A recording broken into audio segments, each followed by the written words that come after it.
사사기 말씀 오늘도 함께 나누겠습니다. 사사기 8장 1절부터 12절에 있는 말씀, 기도원 전투의 교훈, 이런 제목으로 함께 말씀 나누겠습니다. 우리가 지난주에 잠시 봤던 7장 후반부에 미디안 연합군과의 전투가 시작이 됐고요. 오늘 보는 본문에 보시면 그 전투가 계속 진행 중입니다. 다시 말씀드리면 기드온은 지금 전투 중에 있다는 겁니다. 그런데요, 이 전투가 시작되기 전부터 사실 기드온의 인생은 전투 중에 있었던 것 같습니다. 이 미디안이 이스라엘을 7년 동안 학대할 때 이 기드온과 많은 이스라엘 백성들은요, 집이 있어도 그 집에서 편안하게 살지 못하고 산으로 도망가서 굴을 파고 혹은 동굴을 찾아 숨어 지냈습니다. 이미 그때부터 이들의 삶은 전투였던 거예요. 저 미디안으로부터 피해야 하고 나의 자식을 지켜야 하고 우리의 먹을 것을 지켜야 하는 그런 전투 속에 이미 살았던 겁니다. 그러던 어느 날 하나님께서 찾아오셔서 기드온에게 말씀하세요. 내가 이스라엘을 미디안의 손에서 구원해낼 장수로, 리더로 너를 선택했다. 여러분, 기드온 입장에서는 이해되지 않아요. 납득이 되지 않습니다. 내가 어떻게 그 장수의 역할을 감당합니까? 지금 우리의 사정이 이렇게 불리한데 어떻게 전투를 할 수 있습니까? 그 하나님의 부르심에 대해서 확신하지 못하고 거부하죠. 이때도 여전히 하나님과의 관계 속에 전투를 치르고 있었던 거예요. 하나님이 그런데 그런 그를 포기하지 않으시고 내가 너와 함께 있다고 위로도 해주세요. 격려도 해주세요. 뿐만 아니라 이번 이 전투에서 내가 너에게 승리를 줄 것이다. 승리의 약속까지 주세요. 그런데도 불구하고 그 귀한 말씀들 가운데도 완전한 확신을 얻지 못하는 겁니다. 불안하기도 하고 두렵기도 한 거죠. 계속해서 또 전투가 그의 마음속에, 삶 속에 일어나고 있는 겁니다. 기드온이 하나님께 양털 기도를 통해서 요청을 드리죠. 하나님께서 그 기도를 들으시고 그 요청 그대로 응답해 주셨어요. 그래서 그곳에서 부르심에 대한 확신을 얻게 됩니다. 이 과정 역시도 성경에 자세하게 그의 마음이 표현되어 있지는 않지만 기드온 마음속에는 전투였을 겁니다. 하나님 말씀에 의지하여 군사들을 데리고 적들을 향해 나가 진을 쳤습니다. 하나님은 바로 전투를 시작하라고 하시는데 아마 이 기드온 마음속에 두려움이 아직도 조금은 남아있었던 것 같아요. 그래서 다시 한번 하나님이 적진에 들어가서 적들을 먼저 한번 살펴보게 하십니다. 그리고 나와서 전투를 시작합니다. 이것 또한 기드온의 마음 가운데는 또 한 번의 전투였을 겁니다. 여러분, 이렇게 실제적인 전투의 현장에 나오기 이미 이전부터 기드온의 마음에는, 기드온의 삶에는 전투가 있었던 거죠. 여러분 어떠세요? 이 기드온의 인생의 전투가 마치 여러분과 저의 전투와 비슷하지 않습니까? 우리도 전투 속에 살고 있잖아요. 어린 자녀들 키우시는 분들, 자녀를 키우시는 그 육아의 전투를 하고 계시죠. 그 자녀들이 조금 컸는데 편할 것 같지만 그 자녀들이 부모님의 마음에 맞게 가지 않을 때가 있죠. 또 한 번 전투를 치르시는 거죠. 직장에서는 어떠십니까? 여러분들이 하시는 그 일과의 전투도 치르시고 또 직장의 동료와 상사와 많은 사람들과 인간적인 관계의 전투도 치르고 계시지 않습니까? 사업의 현장은 어떻습니까? 그 사업들을 잘 경영하고 또 그 사업을 통해서 하나님의 영광을 드러내시기 위해서 또 전투하고 계시지 않습니까? 아마 지금 제가 말씀드린 이 부분들 외에도 많은 부분에서 여러분들 삶 속에 마음속에 전투가 일어나고 있을 겁니다. 여러분 기드온이 1년의 과정을 경험하며 겪었던 그 전투가 사실은 여러분과 저의 삶에도 그대로 일어나고 있습니다. 오늘 본문에 기드온은 여전히 전투 중이고요. 여러분 기드온은 이 1년의 모든 전투의 과정들을 거쳤고 실제 또 전투 속에 이제는 하나님이 주시는 승리를 경험하게 됩니다. 여러분들과 저의 인생의 전투에도 하나님이 주시는 승리를 반드시 경험하시는 복이 있기를 간절히 바랍니다. 어떻게 우리가 그 전쟁터에 임하면 될까요? 오늘 우리 본문을 통해서 같이 한번 살펴보도록 하겠습니다.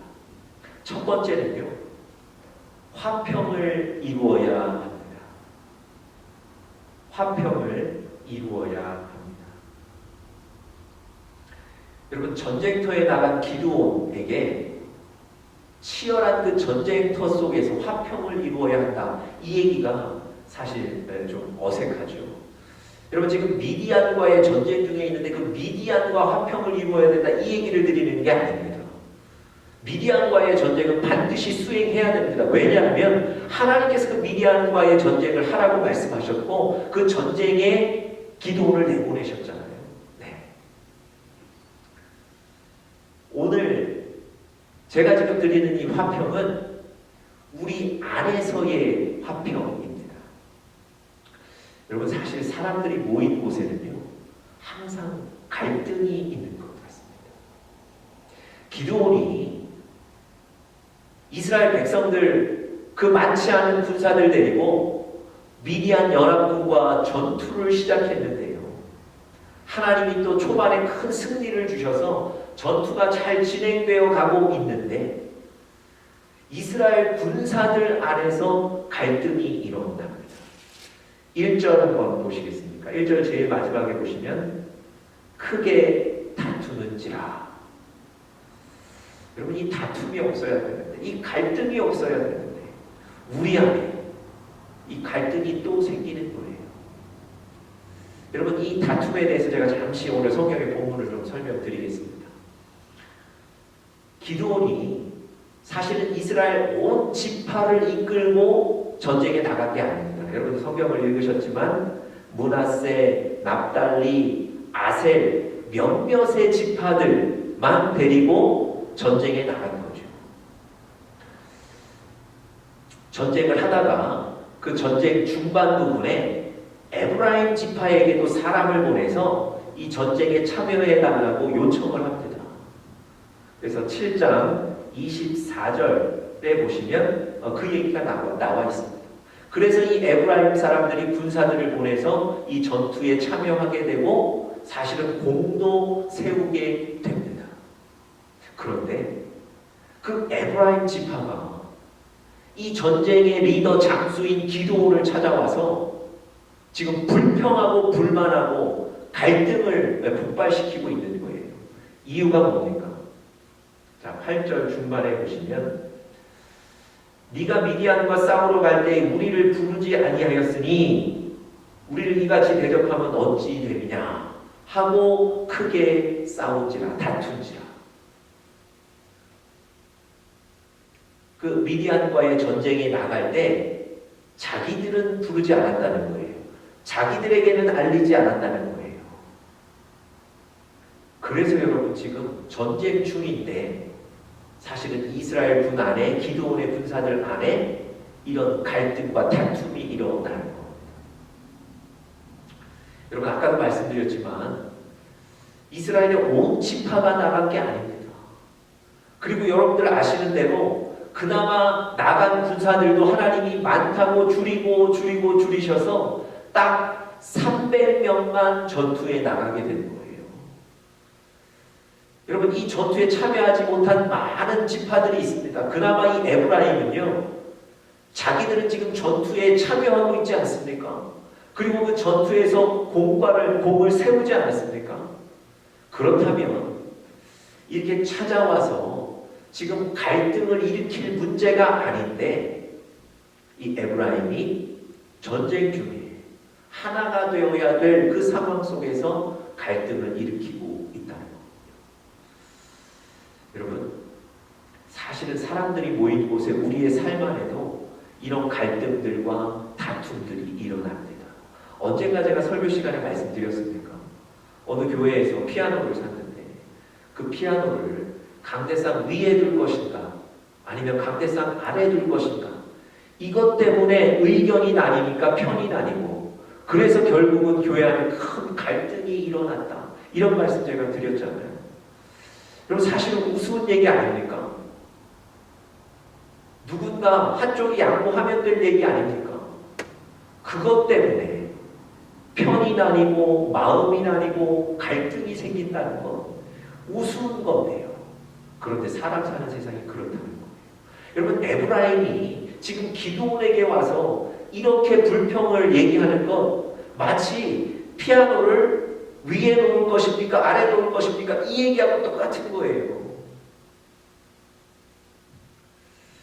여러분, 우리 안에 다툼이 없어야 되는데 다툼들이 생긴다는 거죠. 고린도 교회 안에도 나는 아볼로파고 나는 바울파고 나뉘지 않습니까? 여러분, 주의하셔야 돼요. 하나님은요, 성령 안에서 여러분과 저를 하나로 만들어 주시는 분이십니다. 나뉘게 하는 건요, 하나님이 하시는 일이 아니에요.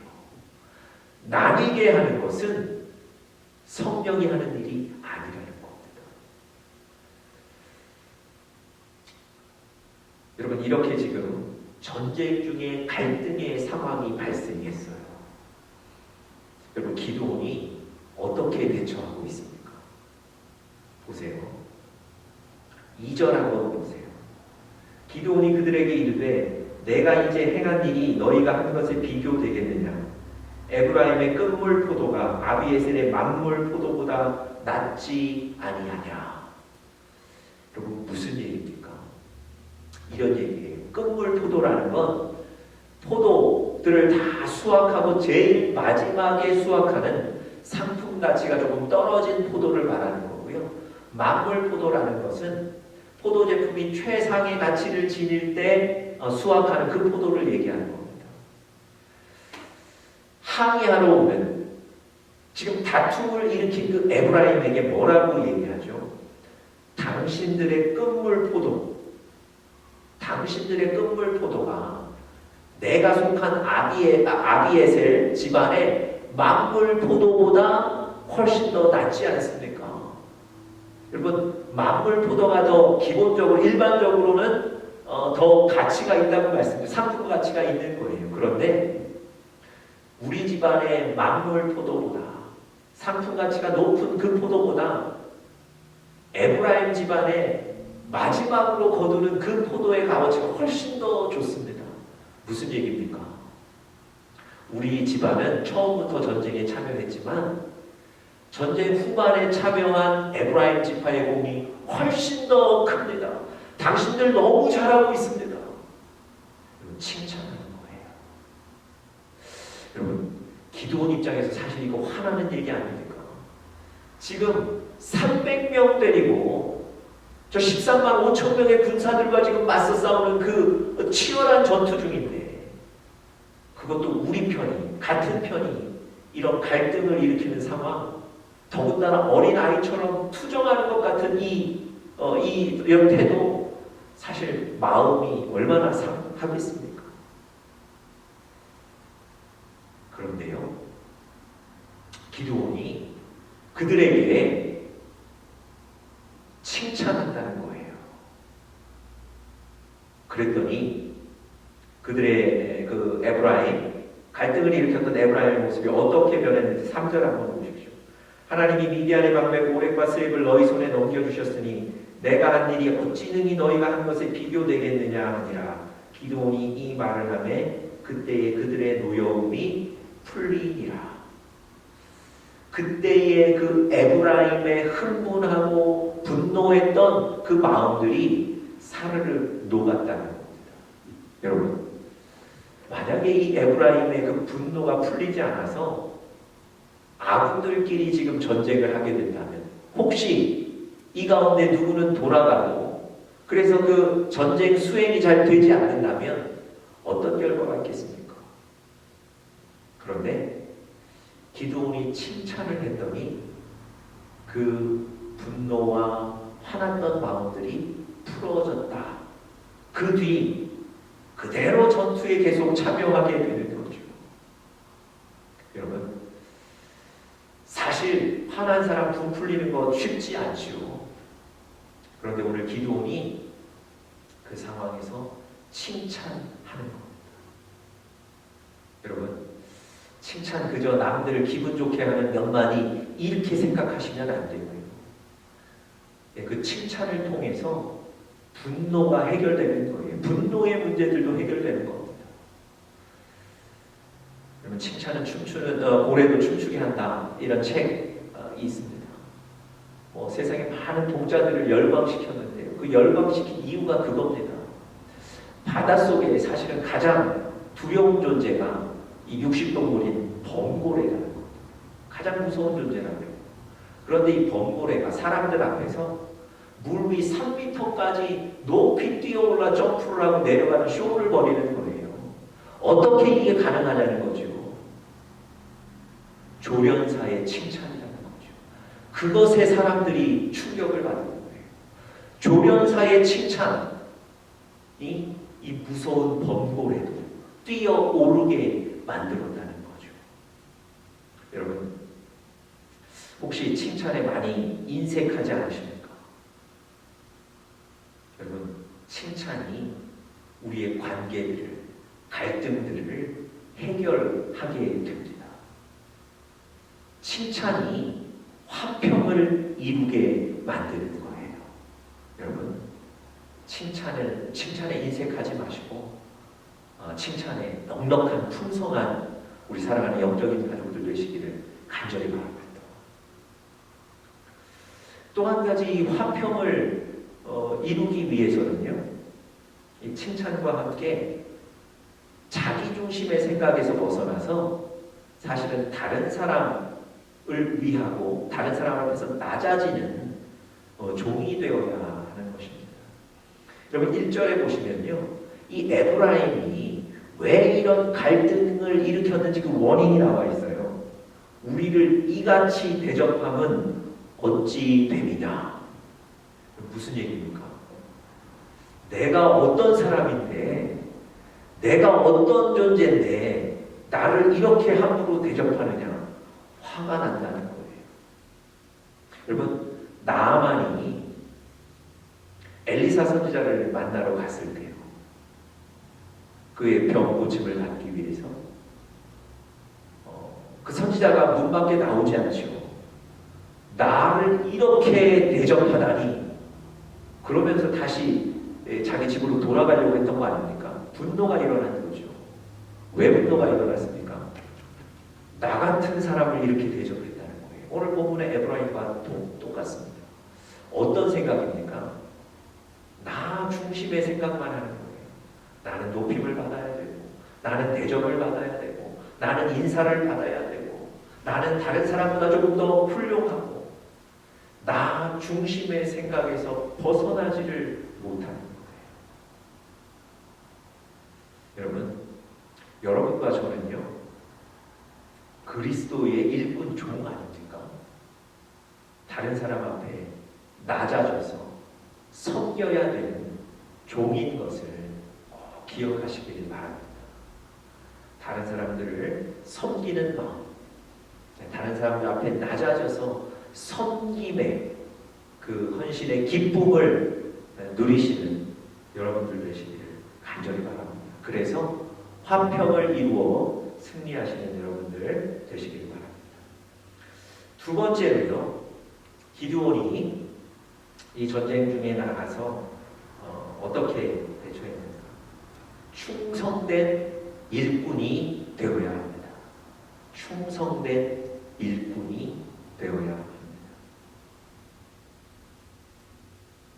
여러분, 그냥 일꾼이 아니고요, 충성된 일꾼. 네. 제가 몇 주 전에도 설교를 통해서 말씀드렸는데요, 우리는 유람선 타고 누워서 여행하는 관광객이 아니라고 말씀드렸어요. 하나님의 배에 타서 그 배를 앞으로 나가게 하기 위해서 노젓는 일꾼이라고 말씀드렸습니다. 충성된 일꾼, 성실한 일꾼이 되어야 한다는 것입니다.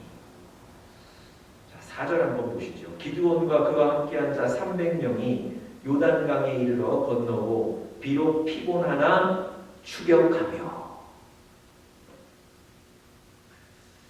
여러분, 지금 기드온과 300 용사들은요, 13만 5천 명의 그 미디안 군대를 무서워하지 않고 두려워하지 않고 하나님의 말씀 의지에 나아가 싸웠던 사람들입니다. 여러분, 그 과정 가운데 많이 지쳐 있습니다.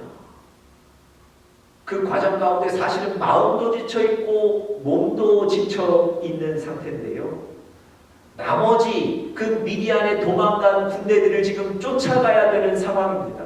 사실 하나님께서 약 12만 명의 군사들, 미디안의 군사들을 이미 죽게 만드셨어요. 뭐 서로 치고 또 그런 어떤 상황 가운데 12만 명의 군사들을 이미 물리쳤고, 나머지 15,000명의 군사들을 지금 쫓아가는 형국입니다. 여러분, 이미 큰 승리를 얻었거든요. 그렇다면 이렇게 지쳐있고 힘들 때 이제는 그 전투를 좀 미룰 수도 있고요, 혹은 다른 사람들에게 맡길 수도 있고요, 쉴 수도 있습니다.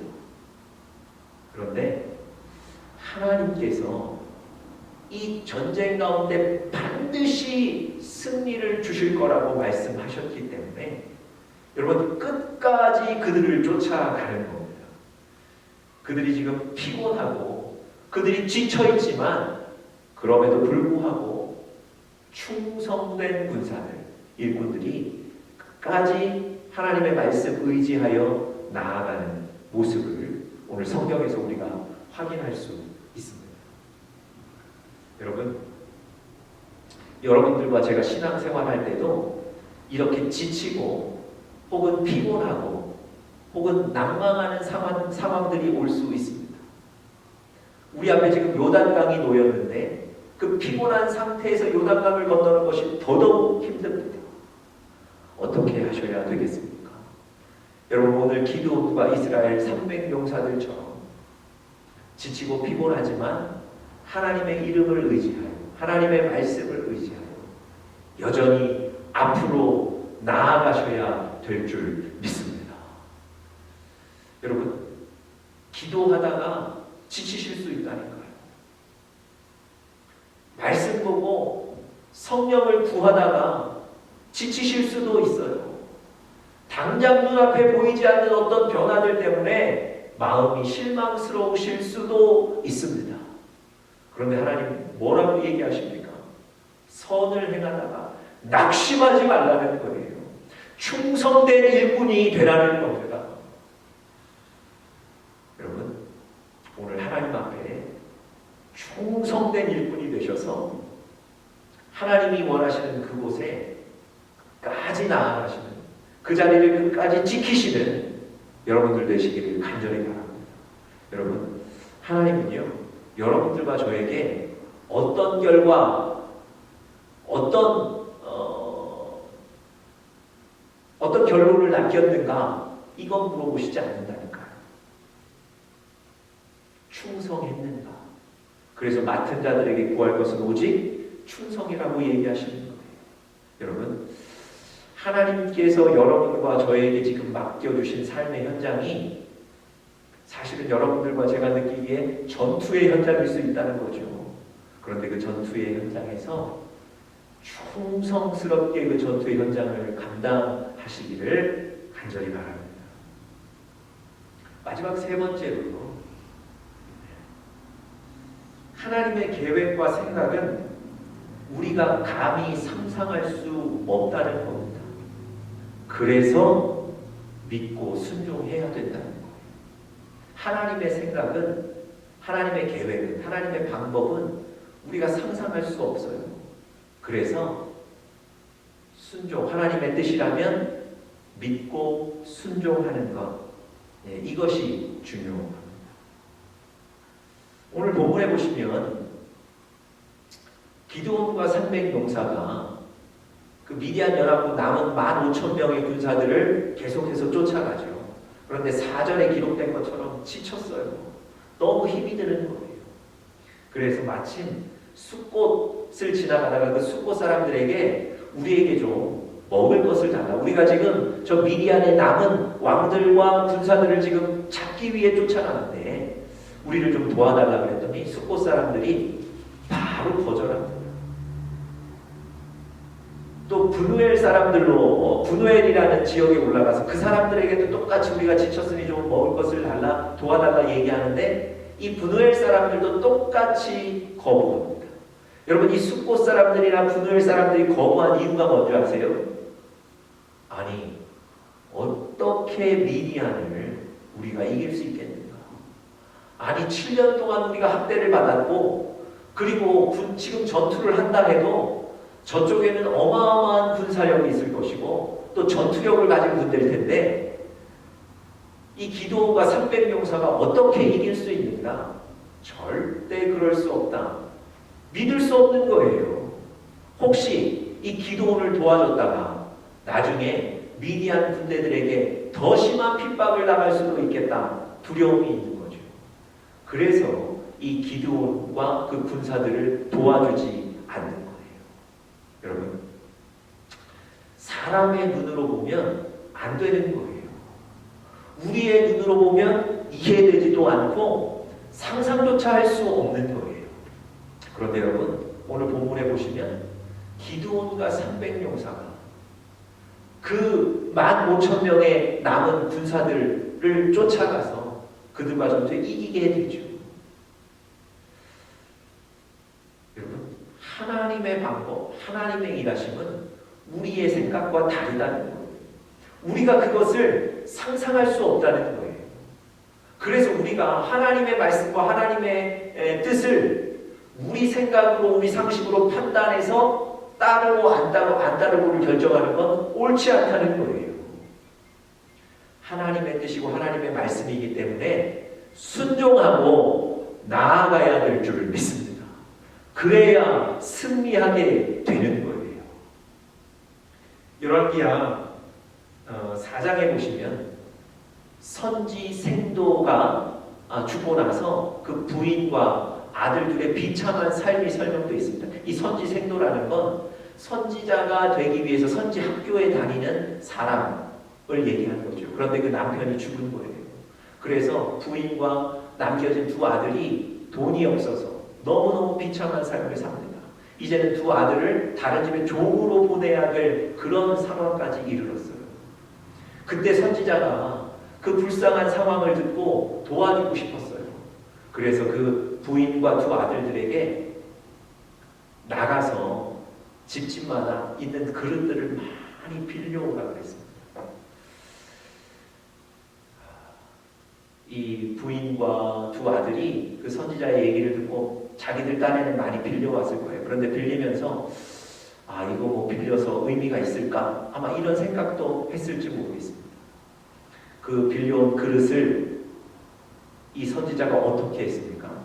그 빌려온 그릇마다 기름을 채워주는, 하나님의 능력으로 그 그릇마다 부으면 기름이 막 차는 거예요. 여러분, 얼마나 신이 났겠습니까? 이 부인과 두 아들이 계속해서 채워지는 기름을 보고 얼마나 신이 났겠냐고요. 그래서 빌려온 그릇들 계속 갖다 대는 거죠. 마지막에는 그릇이 떨어져요. 거의 떨어졌습니다. 다른 그릇이 없냐 그랬더니 이것이 우리가 빌려온 모든 것입니다. 그때 기름이 떨어지죠. 여러분, 이런 하나님의 방법을 알았겠습니까? 이런 하나님의 역사를 알았겠습니까? 이런 것 알았다면 사실 그것보다 엄청나게 더 많이 빌려오지 않았겠습니까? 하나님의 일하심, 하나님의 방법, 하나님의 뜻은 우리가 잘 이해하지 못해요. 그래서 어떻게 하셔야 됩니까? 하나님이 말씀하시면 믿고 순종하셔야 되는 거예요. 그때 전투 같은 삶의 현장에 오늘 기도처럼 하나님의 승리를 맛보게 되실 줄